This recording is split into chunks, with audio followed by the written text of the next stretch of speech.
Pai do Senhor, meu amado, bem-vindo de volta à nossa escola bíblica. Hoje o nosso encontro semanal com os conflitos e paralelos. E nós vamos falar nesses nossos encontros de domingo, hoje e no próximo domingo, nós vamos falar sobre os profetas de Deus. Então, hoje, a primeira parte, nós falamos sobre dois dos profetas maiores, e na semana que vem nós falamos nos outros dois profetas maiores, para fechar os 4 profetas maiores. O que então, meu querido? Pega a sua Bíblia, pega seu caderno de estudos, seu lápis, sua caneta, enfim, ore ao Senhor. Peça a Ele sabedoria, discernimento, entendimento, proteção. Vem conosco, vamos para mais um Conflitos e Paralelos. Nós vamos começar falando sobre o profeta Isaías, e o seu nome significa o Senhor é a salvação. Muito bem, e a família de Isaías? Nós sabemos que ele era filho de Amós e que ele era casado e tinha filhos. Nós não sabemos o nome da sua esposa. Ela é apresentada no livro e pelos historiadores apenas como a profetisa, apenas esta qualificação.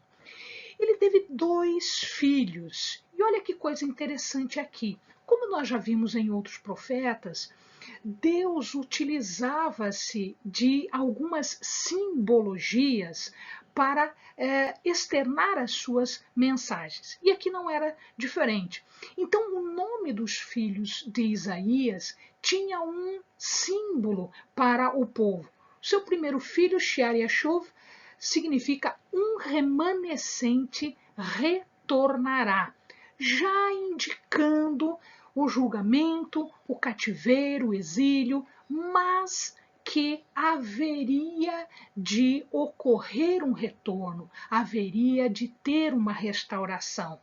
O seu segundo filho, Maher Shalal Hashbaz, que significa rápido despojo, presa segura, exatamente para demonstrar ao povo como eles seriam presos, como haveria de ocorrer o cativeiro e o exílio. Ele era nascido em Jerusalém. Ele ministrou durante o finalzinho do reinado de Uzias, de Jotão, Acás e Ezequias.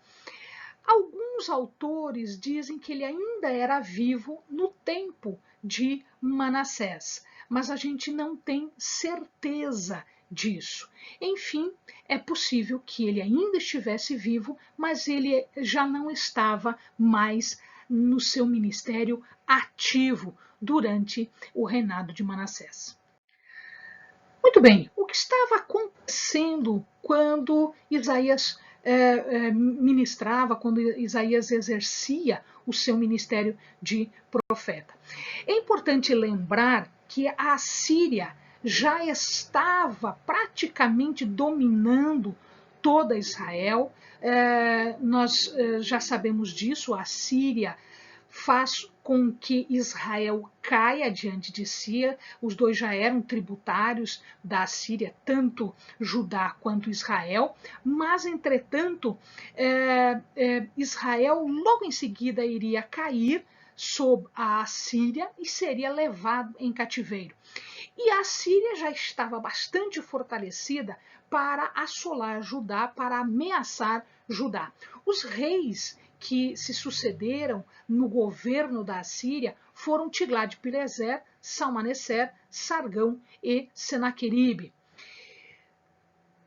Dizem os historiadores, dizem os estudiosos, que Isaías tinha uma forma muito peculiar, muito própria de se vestir. Ele era reconhecido por isso. Então, ele usava roupa de linho cru, não era uma roupa trabalhada, não era uma roupa nobre, muito chique, era uma roupa simples, era uma roupa de linho cru e uma capa de pelos. O que isso simbolizava para o povo? quando o povo estava triste, quando o povo estava em lamentação, sofrendo, eles se vestiam desta forma. Portanto, esta era uma vestimenta de lamentação. E Isaías não tinha nada que se alegrar. Não havia nenhuma palavra de refrigério naquele tempo. Muito pelo contrário, havia uma palavra de arrependimento, havia uma palavra em que Deus instava com o povo para eles se emendarem. Portanto, era uma lamentação daquilo que haveria de vir. Samaria iria cair e seria levada ao exílio pela Assíria. E logo em seguida, alguns anos depois, própria Judá, própria Jerusalém, também cairia agora sob a Babilônia e seria levada para o exílio. Isso por conta da sua imoralidade e dos seus pecados. Então não havia nada a se alegrar, havia sim a se lamentar. E isso era um símbolo para o povo. Isaías, nesta época, nós temos uma passagem muito importante aqui, quando a Assíria cerca Jerusalém e ameaça Jerusalém, o rei Ezequias quer fazer uma aliança de proteção com o Egito. Isaías é contra isso e ele leva a Ezequias uma palavra dizendo que não se preocupe em arranjar um fortalecimento, uma ajuda do Egito, porque o Egito não pode te ajudar. O Egito não pode te ajudar. Não se fie no homem, se fie em mim, ou seja, em Deus. Essa foi a mensagem que Isaías levou para Ezequias e Ezequias ouviu. Então, neste episódio, que os amados podem rever no vídeo que nós temos sobre o rei Ezequias, né, Ezequias ouviu, confiou em Deus e Deus o livrou do exército da Assíria. Israel e Judá, eles estavam saindo, eles estavam ainda numa prosperidade material, por conta de alguns anos antes em que eles puderam construir toda uma prosperidade, toda uma economia mais fortalecida. Então, o que acontece aqui é que este fortalecimento econômico, esta prosperidade material, acaba por trazer uma decadência, uma corrupção moral, social e principalmente religiosa. Eles estavam se fiando no seu próprio braço, eles estavam se fiando nas suas riquezas e eles estavam largando, deixando Deus de lado, deixando as ordens de Deus, os mandamentos de Deus, as orientações de Deus. E eles estavam então agora ficando cada vez mais assemelhados aos povos em seu entorno, em seu círculo.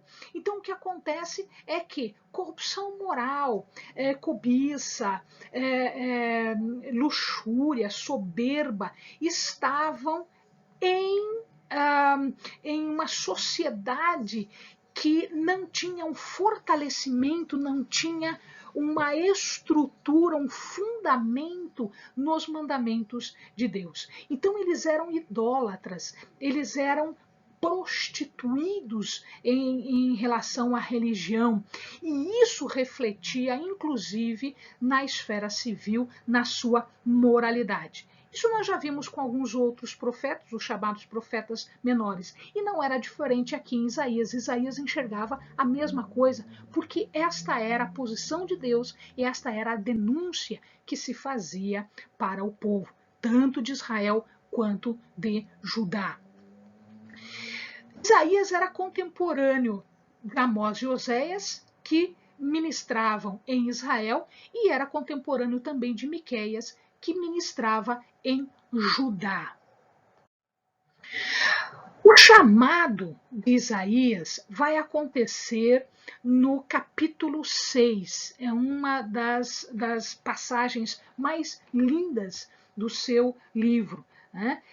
Eu quero ler para os amados alguns versículos que são especialmente magníficos, né? Então veja, quando ele descreve a situação toda, ele diz no versículo 3, e clamavam uns aos outros, ele está falando dos serafins, ele está falando dos anjos, e clamavam uns aos outros dizendo, Santo, Santo, Santo é o Senhor dos exércitos, toda a terra está cheia da sua glória. E ele diz que quando eles clamavam isso, quando eles diziam isso, os umbrais se moviam, as coisas tremiam exatamente pela força destas palavras e do significado destas palavras. E aqui nós vamos ter um ensinamento muito interessante em relação a Isaías. No versículo 6 ele diz assim, um dos serafins voou para mim, trazendo na mão uma brasa viva que tirara do altar com uma tenaz. Eu estou falando aqui, o autor está falando aqui, Isaías está falando do altar que purificava através do fogo. Então, o que é que o anjo fez? O que é que o serafim fez? Ele pegou com uma tenaz uma brasa. E o que ele fez com esta brasa? Veja, Isaías tinha reclamado um pouquinho antes. Ai de mim que vou perecendo, porque eu sou um homem de lábios impuros e habito no meio de um povo de impuros lábios. Ou seja, as palavras, a manifestação não era pura, porque eu estou diante de anjos que estão adorando e louvando o Senhor com santo, santo, santo. E ele vivia no meio da idolatria, no meio de um povo que blasfemava, de um povo que falava palavras impuras. Então ele dizia que não era digno, que ele não tinha palavras puras para falar. Então o que, que o anjo fez? Ele pegou com uma tenaz uma brasa do altar, purificadora, e tocou nos seus lábios. Amados, aqui nós vamos ver uma coisa muito importante. Ele disse, vê, isto tocou os teus lábios e a tua iniquidade foi tirada e purificado o teu pecado. Ele tinha dito pecado porque a palavra era impura. E era a palavra de homem, não era a palavra de Deus. Portanto, o que nós temos aqui é a purificação dos lábios de Isaías para que ele pudesse começar o seu ministério de profeta, falando as palavras puras de Deus. Ou seja, ele deveria ser um vaso, um instrumento purificado. Como purificar isso, a não ser pelas brasas purificadoras de um altar? Aqui nós temos uma coisa interessante. A pergunta é, se a brasa tocou nos lábios de Isaías e não queimou, por que é que o anjo não pegou com as suas mãos a brasa e colocou nos lábios? Por que ele usou uma tenaz? Será que ele estava com medo que as suas mãos se queimassem? Não.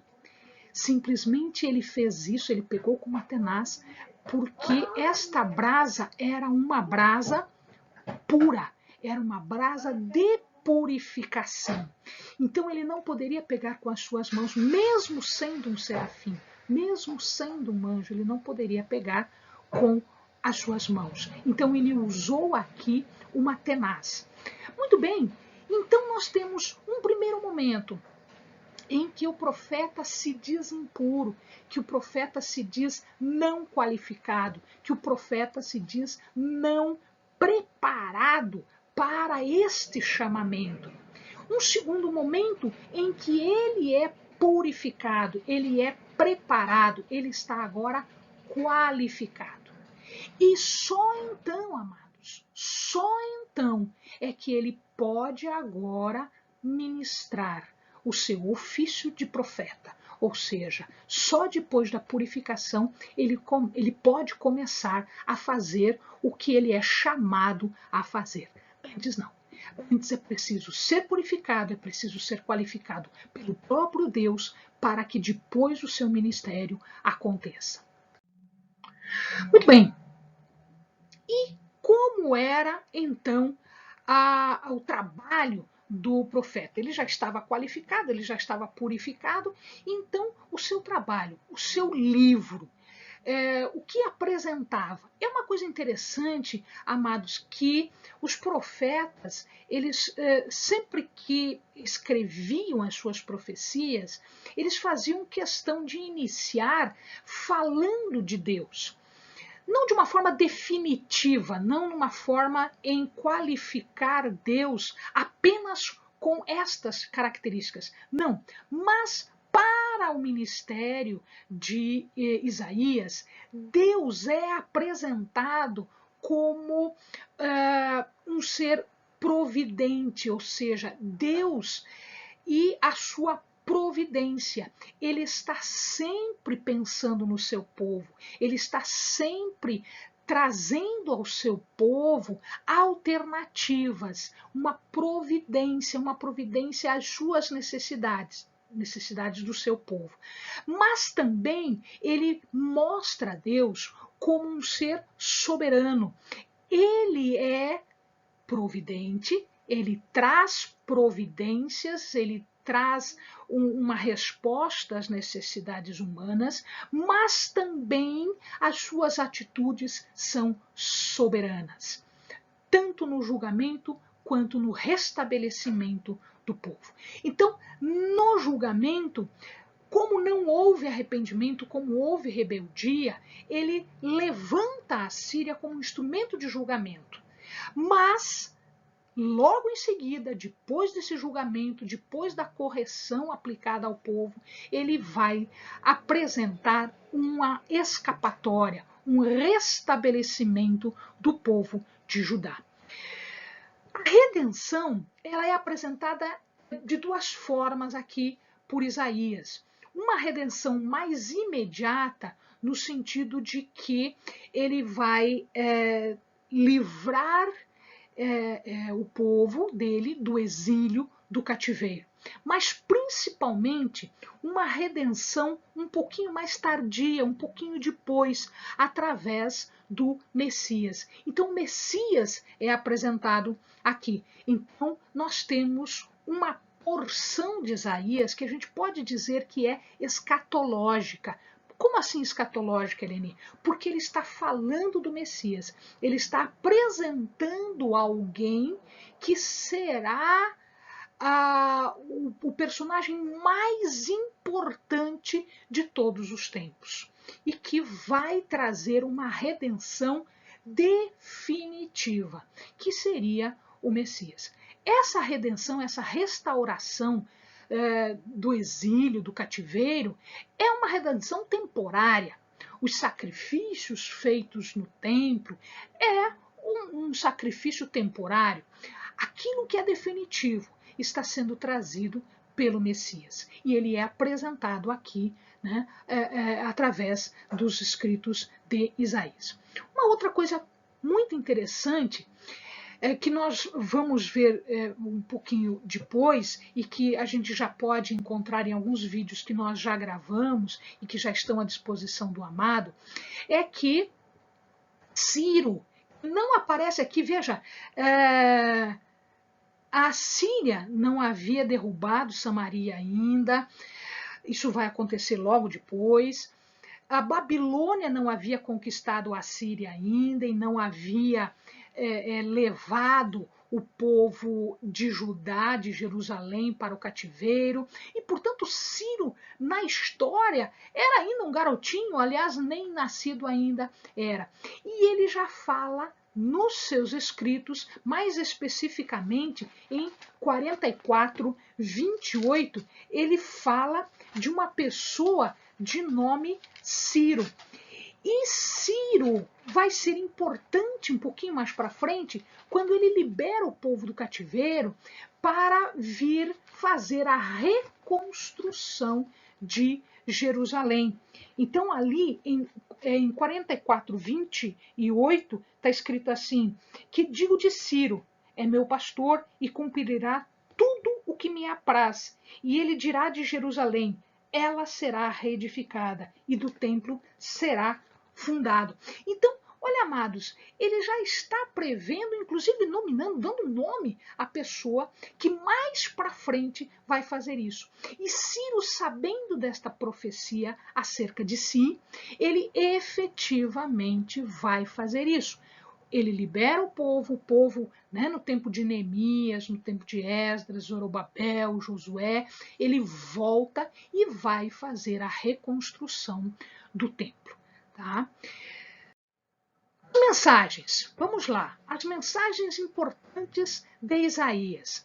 Primeiro, uma mensagem de arrependimento.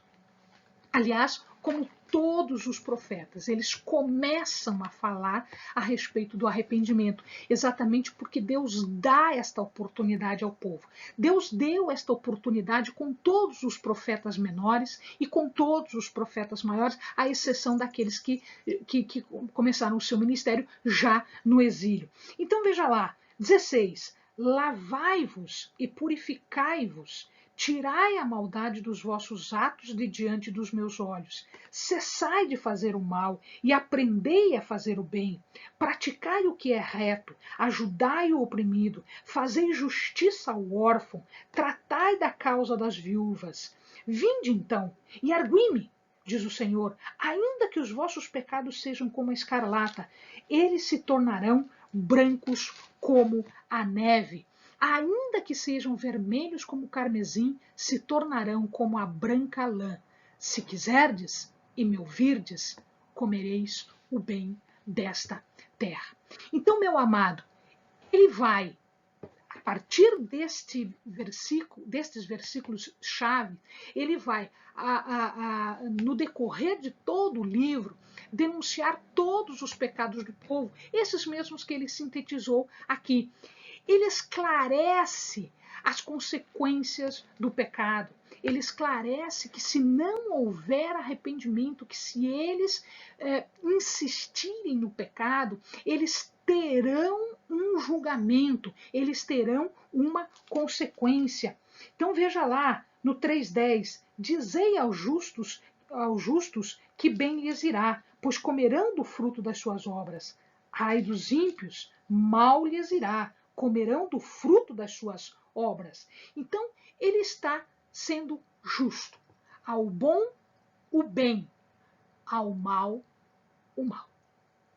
Esta é a palavra que todos os profetas trouxeram, não só naquele tempo. Para hoje, para os nossos dias, porque estas palavras elas são vivas, até hoje se aplicam às nossas vidas. Né? Ao bom, o bem, ao mal, o mal.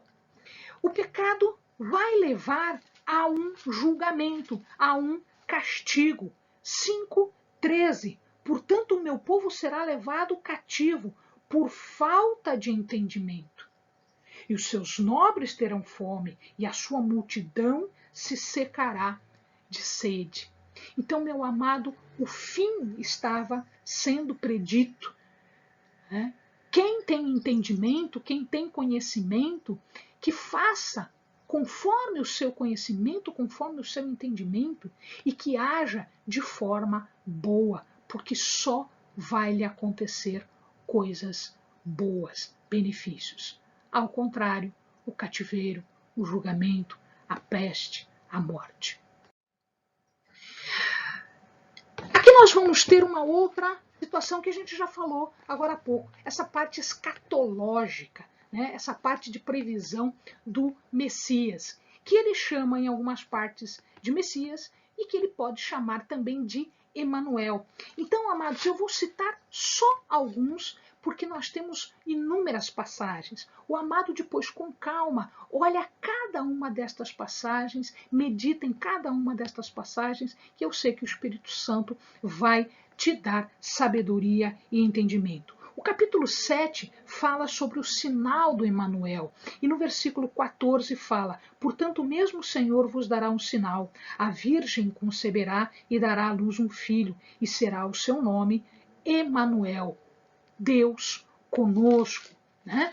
Em 9, 6 e 11 diz assim: porque um menino nos nasceu, um filho se nos deu, O principado está sobre os seus ombros, e o seu nome será Maravilhoso, Conselheiro, Deus Forte, Pai da Eternidade, Príncipe da Paz.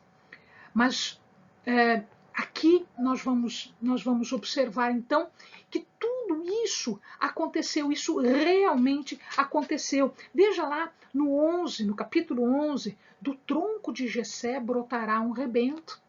Jessé, lá na frente, um ancestral próximo a Jesus. Do tronco de Jessé brotará um rebento, e das suas raízes um renovo frutificará. Repousará sobre ele o Espírito do Senhor, o Espírito de sabedoria e de inteligência, o Espírito de conselho e fortaleza, o Espírito de conhecimento e de temor ao Senhor. E aí segue os versículos. A mesma coisa no capítulo 28, né? A mesma coisa no 28 e principalmente no capítulo 53. Né? Veja lá, portanto assim diz o Senhor Deus, vede, assentei em Sião uma pedra já provada, pedra preciosa de esquina. O que é uma pedra de esquina? Quando eu construo uma casa, existe um fundamento que é a pedra principal, é a pedra sobre a qual toda a construção é feita. E ele está falando desta pedra aqui. Esta pedra é Jesus. Esta pedra que nós estamos falando, que é a pedra que vai sustentar toda a construção do reino de Deus, é Jesus. E principalmente no 53. Verdadeiramente ele tomou sobre si as nossas enfermidades e as nossas dores levou sobre si. Contudo, nós o consideramos como aflito, ferido de Deus e oprimido. Mas ele foi ferido pelas nossas transgressões e moído pelas nossas iniquidades. O castigo que nos traz a paz estava sobre ele, e pelas suas pisaduras fomos sarados. Amados, se você ler Isaías, você vai encontrar muitas outras passagens. Eu estou apenas dando ênfase às principais, talvez as mais conhecidas, acerca de Jesus Cristo, acerca do Messias, ou acerca daquele que ele chamou Emanuel, Deus conosco. E o Verbo se fez carne e habitou entre nós, Deus conosco. Além disso, nós temos aqui também uma série de capítulos a respeito da restauração. Esta restauração não é só aquela restauração imediata, como eu disse aos amados, a restauração imediata do povo que havia sido levado em cativeiro, que ele já está, veja, antes de acontecer, ele já está prevendo o retorno desse povo, a restauração desse povo, mas também a restauração final, escatológica, aquela restauração que foi trazida pelo governo de Jesus Cristo, pelo governo do Messias, do governo de Emanuel, Deus conosco. Eu estou apenas citando os capítulos, nós não temos tempo para ler tudo isso agora. Então, amado, depois, com calma, para o vídeo, neste ponto, anota aí os capítulos e lê com calma todas estas promessas de restauração, tá? Então, todos esses capítulos falam da restauração do povo de Deus, o povo judeu e o povo a Israel celeste, nós. O segundo profeta que nós vamos ver hoje é Jeremias. E Jeremias quer dizer Jeová exalta. Jeremias está na sequência de Isaías, nós estamos indo na sequência que a Bíblia nos traz. Então, vejamos lá, Jeremias, Yahvé exalta ou Jeová exalta. Ele era filho de Ilquias e havia nascido numa cidade de nome Anatote, da região de Benjamim, a mais ou menos uns 3 quilômetros de Jerusalém. Muito bem, o que acontecia na região, o que acontecia no reino, tanto de Judá quanto de Israel, quando Jeremias inicia o seu ministério. A Síria já havia caído. Então veja ali, Israel havia sido tomada pela Síria. Então a Samaria, que era a capital da Síria, já havia sido destruída, o povo já havia sido levado para Nínive, para a Síria e outras cidades da Síria, e a Babilônia começava a levantar, começava a se estender por todo o território. E ela já havia conquistado, inclusive, a Assíria. Eles já haviam conquistado o Egito, os egípcios foram derrotados, já eram tributários da Babilônia, e quem governava a Babilônia naquela época era Nabucodonosor. Nabucodonosor, ele havia cercado Jerusalém e havia tomado Jerusalém. Então, o povo de Jerusalém foi levado cativo. Amados, houveram várias deportações, várias levas de exilados, né? Então, Nabucodonosor foi levando, não todos ao mesmo tempo, mas eles foram levados em partes para a Babilônia. E nessa época, quando Jeremias iniciou seu ministério, então já havia sido tomado. E o seu ministério iniciou após 60 anos, mais ou menos, da morte de Isaías. Tudo isso havia sido predito, previsto, profetizado por Isaías. Então, na sequência, nós já temos Jeremias. Jeremias não foi para a Babilônia. Jeremias ficou em Jerusalém. Ele não foi deportado. Os seus contemporâneos, profetas contemporâneos, foram Sofonias e Abacuque. O chamado de Jeremias é contado em seu livro, no primeiro capítulo, 5.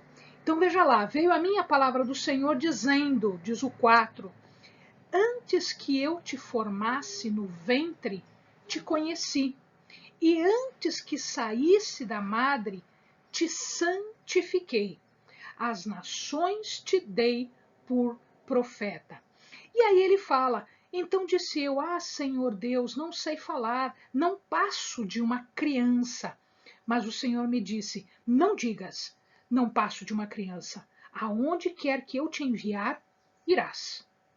E tudo o que eu te mandar, dirás.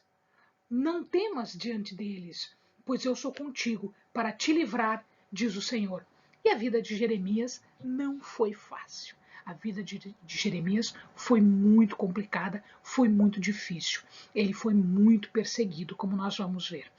Olha que coisa interessante. A gente acabou de ver Isaías, que já era homem adulto, quando foi chamado. E ele teve que ser purificado através das brasas do altar. Aqui nós vamos observar que em Jeremias isso aconteceu quando ele ainda estava sendo gerado na madre, no ventre da sua mãe. Então, quando Deus diz a ele, eu te conheci, significa dizer que já havia um relacionamento, já havia uma proximidade. Deus já estava próximo de Jeremias antes mesmo dele nascer. Então, Jeremias havia sido preparado e purificado já no ventre da sua mãe. E aí, quando ele diz, eu sou uma criança, ou seja, eu não tenho qualidade, eu não tenho capacidade, eu não tenho qualificações para ser um profeta, para ser um representante seu, falando as suas coisas aqui na terra, ele foi repreendido por Deus. Não diga isso. Você não é uma criança. Eu te preparei. Eu te preparei desde o ventre. Muitos de nós, amados, somos chamados depois de um tempo. Passamos por uma purificação, somos purificados depois de um tempo. Mas muitos de nós somos chamados desde o ventre de nossa mãe. Nós já fomos preparados, a nossa história de vida já foi preparada desde o início, desde a nossa formação. Né? A palavra de Deus diz que Deus nos conhece no ventre, Deus entretece os nossos tecidos, Ele nos forma, Ele sabe os nossos segredos desde o ventre da nossa mãe. Então é isso que acontece aqui. Deus revela para Jeremias que esta missão já havia sido dada a ele há muito tempo. E agora era a época dele deixar de fazer o que ele fazia antes e passar a fazer o que Deus estava determinando a ele fazer. Então, ele iria aonde Deus determinasse e ele faria o que Deus determinasse. E efetivamente, Jeremias fez isso durante a sua vida inteira, apesar de todas as dificuldades, como nós vamos ver. Muito bem, Jeremias ele foi chamado no espaço final, né? Jerusalém não havia sido conquistada ainda, mas já havia todo um domínio da Babilônia sobre aquela região, sobre aquele território. E ele conheceu os últimos 5 reis de Judá. O amado pode voltar a esses reis, nós temos vídeos de cada um desses reis, então o amado pode voltar e observar, né, todos os detalhes de cada um destes reis. O primeiro rei, durante o governo do qual Jeremias foi profeta, se chamou Josias. E é neste reinado, durante o reinado de Josias, que o rolo da lei é redescoberto. Então, Ilquias, o sumo sacerdote, está fazendo uma reforma do templo sob as ordens de Josias e eles acabam descobrindo o rolo do templo. Vê isso lá, temos um vídeo falando do rei Josias. Quando isto acontece, Jeremias já era profeta há 5 anos. E Josias, nós vamos ver, nós já explicamos isso a vocês, Josias é morto por Faraó, pelo faraó do Egito, o faraó Neco. Quando Neco sobe contra a Babilônia, né, Josias vai se meter com ele e ele acaba sendo morto por este faraó. Em seu lugar, entra no trono de Judá Jeoacás. Nesta época, Judá ainda é tributário do Egito, apesar de que a Babilônia está conquistando todos os territórios. Quando Babilônia conquista, domina também o Egito, Judá deixa de ser vassalo do Egito e passa a ser vassalo de Babilônia, ou seja, ele deixa de pagar tributo ao Egito e necessariamente tem que pagar o tributo à Babilônia. Jeoacás, ele é substituído por Jeoaquim, e Jeoaquim ele é aprisionado e sentenciado à morte. Jeoaquim ele assume o poder e neste reinado de Jeoaquim é que Nabucodonosor torna-se então dominador, como a gente viu agora há pouco. Muito bem, quando isto acontece, o que Jeremias faz? Jeremias percebe que todos os nobres, que os sacerdotes e o próprio rei Joaquim, eles estão contrários aos mandamentos de Deus. E então ele começa a denunciar os pecados da nação, inclusive denunciar os pecados de Joaquim. Neste caso, Joaquim reage e ele prende Jeremias. E ele dá uma sentença de morte para Jeremias. Então ele condena Jeremias à morte. É claro que Jeremias não é morto nesse momento, tá? Mas ele passa por toda aquela tribulação, por todo aquele estresse de uma sentença de morte e de um aprisionamento. Não é o primeiro, não é o último aprisionamento que o profeta sofre. O que acontece em seguida é que Joaquim ou Jeconias sobe ao trono. E aí, durante esse reinado, a primeira leva de cativos é direcionada para a Babilônia. Então, começa aqui agora as primeiras prisões e os primeiros cativeiros do povo de Judá em direção à Babilônia.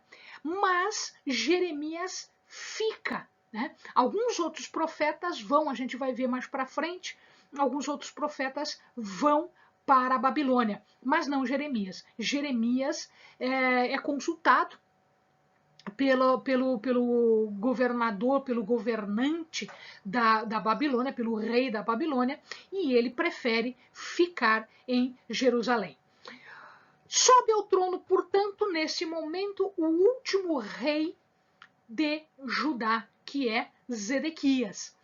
E Zedequias, ele se insurge, ele vai contra o rei da Babilônia e ele não aceita ser vassalo da Babilônia e ele tenta fazer um conluio com outras nações que também eram vassalos da Babilônia.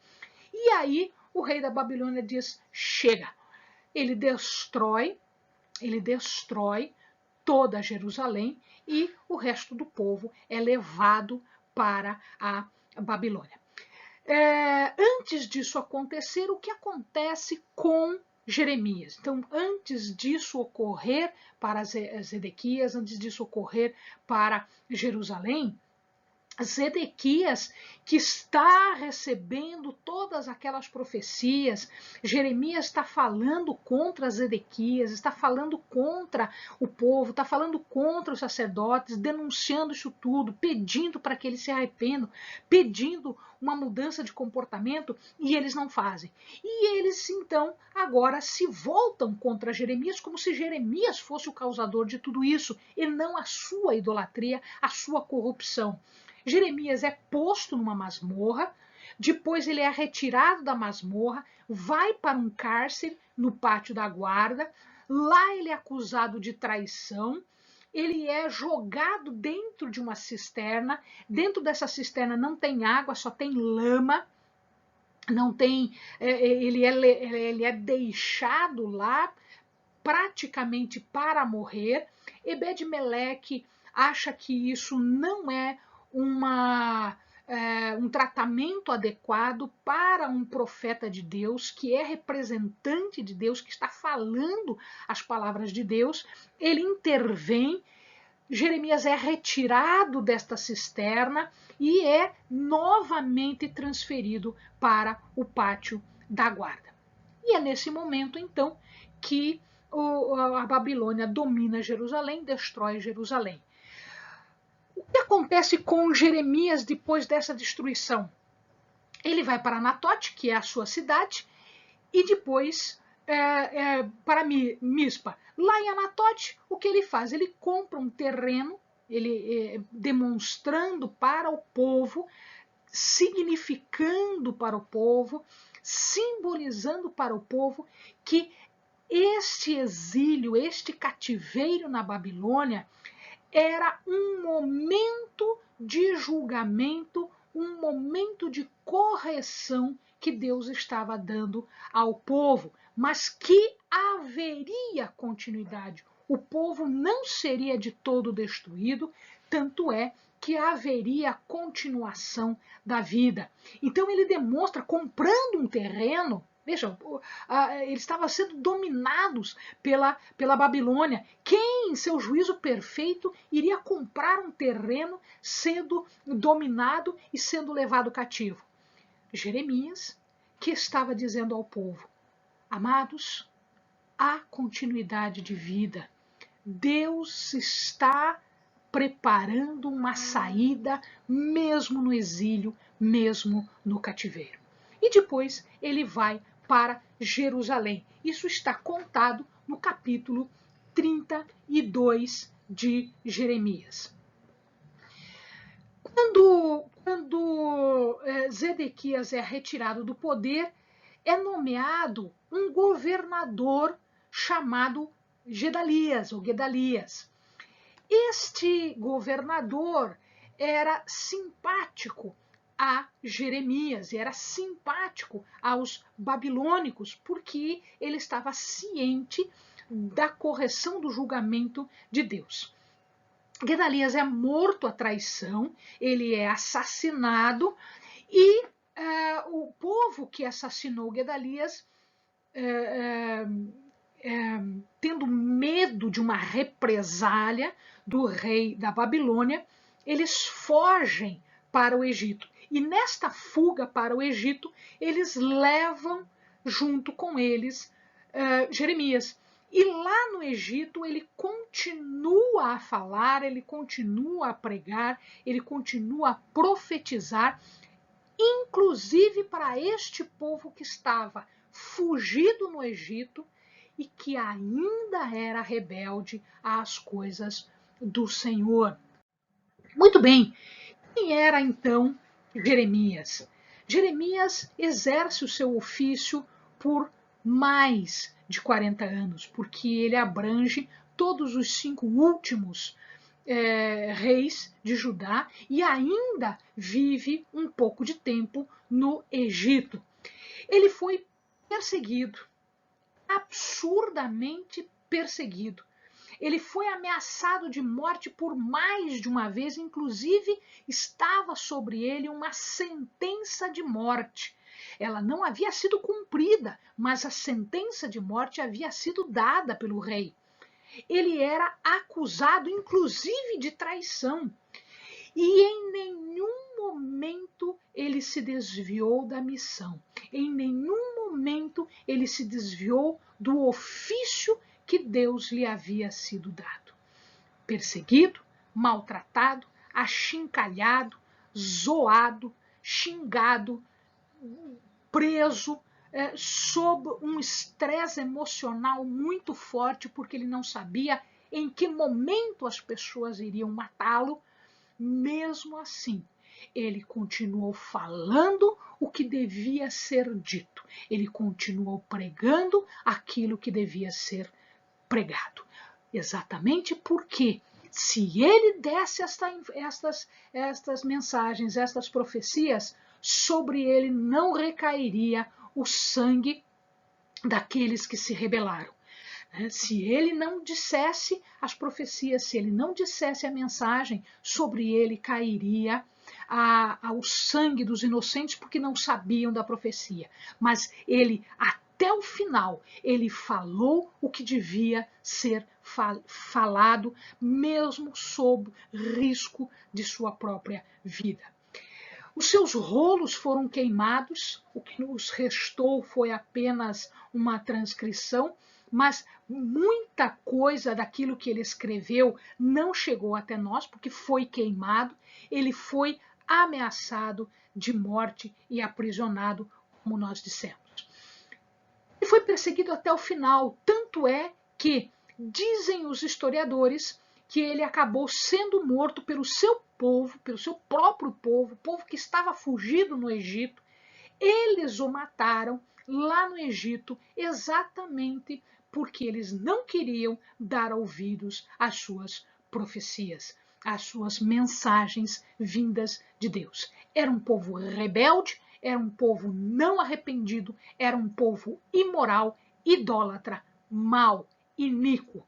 E o resultado disso foi que eles mataram aquele que estava dizendo a verdade. Porque muita gente não admite, muita gente não aceita quando se fala que a pessoa está errada. E ela nunca está errada. E, portanto, ela tende a punir aquele que fala a verdade, aquele que diz as verdades que Deus está lhe mostrando.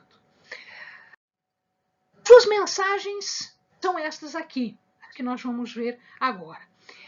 Lembra que nós falamos sobre Isaías agora há pouco, que ele apresentava Deus sob um ponto de vista, ou seja, como Deus se apresentava para Isaías? A mesma coisa acontece aqui em Jeremias. Deus se apresenta para Jeremias como presciente. Ele sabe tudo, ele conhece tudo, ele sabe o que aconteceu, o que está acontecendo, a verdade escondida no íntimo das pessoas e sabe também o que irá acontecer. Ele tem consciência de tudo, ele sabe todas as coisas, ele conhece todas as coisas, inclusive o coração dos homens. Ele é amoroso, porque mesmo com tudo que está sendo feito, mesmo com todo o tratamento que o povo dá a Deus, rebelde, mau, iníquo, mesmo assim, ele ama o povo e ele prevê uma escapatória àqueles que se arrependem, porque Deus ama o seu povo. Deus ama as pessoas e ele, portanto, é justo, retribuindo de acordo com o comportamento das pessoas. Aquele que age bem, o que é bom, o bem para este. Aquele que age mal, o juízo e o castigo para este.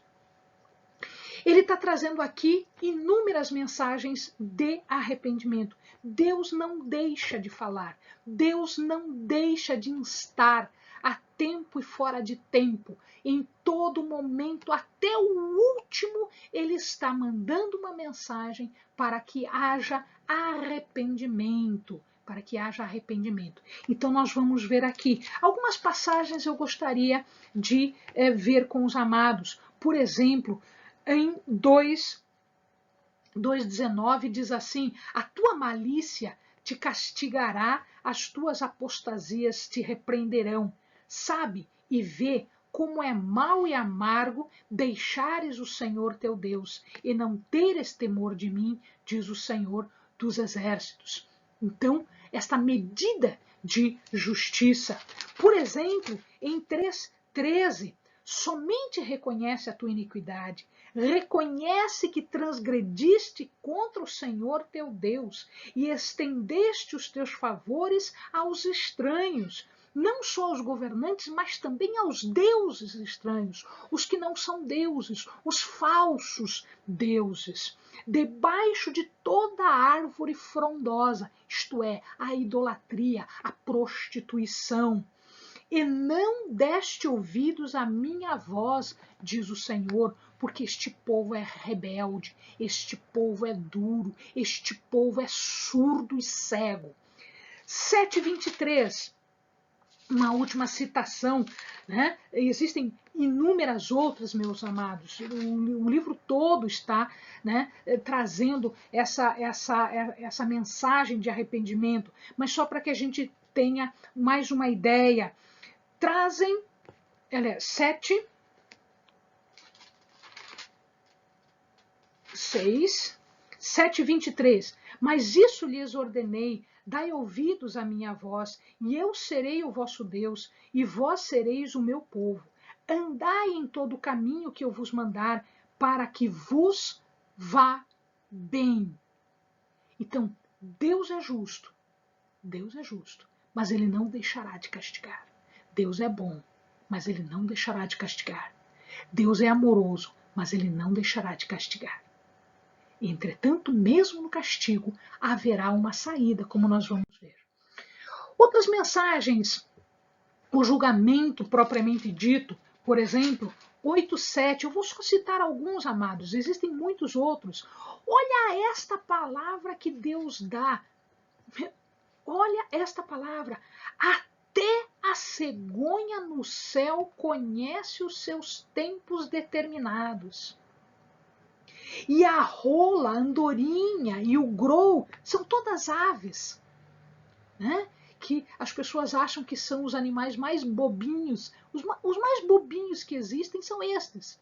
Então, mesmo eles, diz o Senhor, observam o tempo da sua arribação, a hora de sair e a hora de chegar, a hora de fazer e a hora de não fazer, como fazer e como não fazer.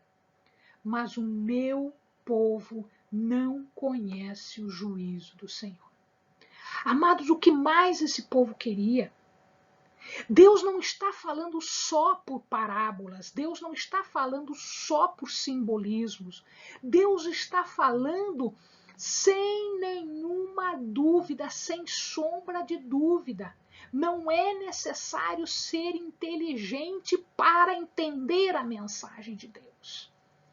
Deus está dizendo que até os animais mais bobinhos entendem. E por que esse povo não entende? Porque ele tem o coração corroído, corrompido, estragado. Eles foram cegos por esta prostituição idólatra. Veja o que ele fala. E tem mais duas passagens aqui que eu quero ler para os amados. 21, aliás, 15:2, né? 15:2. Deixa eu ver aqui. 15:2. Quando te perguntarem para onde iremos, responder-lhe-ás, assim diz o Senhor: os que para a morte, para a morte; os que para a espada; os que para a fome; e os que para o exílio. Amado, que dúvida tem nesta palavra? Como é que as pessoas não entendem esta palavra? Essa palavra é clara, esta palavra é límpida, não precisa nem raciocinar. Eu estou entendendo o que ela está dizendo. E o profeta não deixou de falar. Este povo orgulhoso, este povo que não dava o braço a torcer de que estava errado. O Senhor está dizendo: eu os punirei com 4 gêneros de destruidores: a espada, os cães, as aves, já para o corpo morto, né, comendo os restos, e os animais da terra para destruírem e para os consumirem. Que dúvida existe isso? Que dúvida existe aqui? Ele fala no 21:14: punir-vos-ei segundo o fruto das vossas ações. Acenderei um fogo no vosso bosque, o qual consumirá tudo que está a vosso redor. Porque o bosque era o lugar de idolatria, o bosque era o lugar de prostituição sagrada para os falsos deuses, né? 25:29. Na cidade que se chama pelo meu nome, começo a castigar. Amados, veja aqui uma coisa. Deus, quando procede a justiça, quando procede o julgamento, ele não começa fora da casa dele. Ele não começa pelas outras nações. Ele começa dentro de casa. Ele começa pelo seu povo. Isso é uma lição para a nossa vida hoje. Não me interessa se aqueles povos estão pecando e eu estou junto com eles, porque eles também fazem, então eles vão ser punidos do mesmo jeito que eu. Não, meu querido, o povo de Deus vai ser punido antes, e o povo de Deus vai ser punido com maior rigor. Por que o povo de Deus é punido com maior rigor? Porque ele conhece a verdade. Porque ele conhece o Senhor. E o Senhor fez de tudo por este povo. O Senhor fez de tudo por nós. Portanto, aquele que conhece a verdade, ele tem muito mais condições de não pecar. E quando ele peca, o castigo é pior. O castigo é mais rígido, exatamente porque ele conhece a verdade. Outras mensagens, mensagem de restauração. Deus fala mesmo a partir de tudo isso, depois do povo ser levado para o exílio, o povo que não morreu, o resto, aquele pequeno resto que fica, ele vai ser salvo, ele vai ser restaurado. 29:10. Assim diz o Senhor, certamente que passados 70 anos, 70 é um número completo, é um número inteiro, é quase como uma geração, 2 gerações. Passados 70 anos em Babilônia, atentarei para vós. Daí é que Deus vai lembrar do seu povo e cumprirei sobre vós a minha boa palavra, tornando-vos a trazer a este lugar, pois eu sei os planos que tenho para vós, diz o Senhor, planos de paz e não de mal, para vos dar uma esperança e um futuro. Ou seja, esse povo não seria destruído. Haveria uma restauração, haveria um resgate deste povo. Então me invocareis e ireis e orareis a mim, e eu vos ouvirei. Buscar-me-eis e me achareis, quando me buscardes de todo o vosso coração. Não são cerimônias vazias, não são rituais vazios, não são sacrifícios vazios. São sacrifícios vindos do coração. Em verdade, em verdade. Serei achado de vós, diz o Senhor, e farei voltar os vossos cativos. Congregar-vos-ei de todas as nações e de todos os lugares para onde vos lancei, diz o Senhor, e tornarei a trazer-vos ao lugar de onde vos transportei. Ou seja, haverá um resgate, haverá uma restauração, haverá um retorno. E assim a mesma coisa no 33:5, né? Entretanto, farei vir sobre ela saúde e cura, sararei o meu povo e lhe manifestarei abundância de paz e de verdade. Removerei o exílio de Judá e o exílio de Israel, e os edificarei como no princípio. Purificá-los-ei de toda a maldade com que pecaram contra mim, e perdoarei todos os seus pecados de rebeldia contra mim. Ou seja, o castigo já havia sido aplicado, e as pessoas que se arrependeram, que estavam no exílio, estas seriam restauradas. A mesma coisa no 46, 27 e 28. Não temas, ó Jacó, servo meu, nem te espantes, ó Israel. Certamente te livrarei, mesmo de longe, a tua descendência da terra do teu exílio. Jacó voltará, descansará, sossegará, e não haverá quem o atemorize.